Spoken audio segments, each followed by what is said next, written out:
கஞ்சி இருந்துச்சு. சரி என்ன செய்யலான்னு பார்க்க வெளியே மீனுன்னு கேட்டுச்சு. போய் பார்த்தோம்னா பாறை மீன் இருந்துச்சு. சரி வாங்கி அதை க்ளீன் பண்ணிவிட்டு இன்றைக்கி பொரிச்சு ஒரு வெட்டிடலான்ட்டுன்னு பொரிக்கிறதுக்கு ரெடி ஆகிட்டேன். பொரிக்கிற கொஞ்சம் உப்பு போட்டுக்கலாம், கொஞ்சம் தனி மிளகாத்தூள் போட்டுக்கலாம், கொஞ்சம் மஞ்சத்தூள் போட்டுக்கலாம், அப்புறம் கால் இஞ்சி பூண்டு பேஸ்ட்டு, அப்புறம் அரை ஸ்பூன் லெமன், அப்புறம் வீட்டு குழம்பத்தூள் ஒரு அரை ஸ்பூன் போட்டு நல்லா மிக்ஸ் பண்ணிவிட்டு அது கூட கொஞ்சம் தயிர் சேர்த்துக்கலாம் ஃப்ரெண்ட்ஸ். தயிர் போட்டோம்னா சூப்பராக இருக்கும் டேஸ்ட்டு. அது கூட மிக்ஸ் பண்ணி கொஞ்சம் நேரம் நம்ம மீனை ஊற வச்சுட்டு பொரிச்சோம்னா செம்மையாக இருக்கும்னு நல்லா மிக்ஸ் பண்ணி விரவி நல்லா சாரமாக போட்டு விரவி வச்சு ஒரு அரை மணி நேரம் ஊற வச்சுட்டோம் ஃப்ரெண்ட்ஸ்.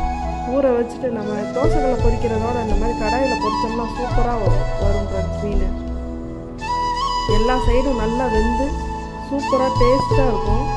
அன்றைக்கி ஒரு பிடி பிடிச்சிடலான்னு கஞ்சியை ஊற்றி சுட மீனை பொரிச்சு வச்சு அப்பா இதை விட்ட செம்ம சாப்பாடு இல்லை ஃப்ரெண்ட்ஸ். ஒரு குட்டி தான் இன்னைக்கு ஃப்ரெண்ட்ஸ். பாய்.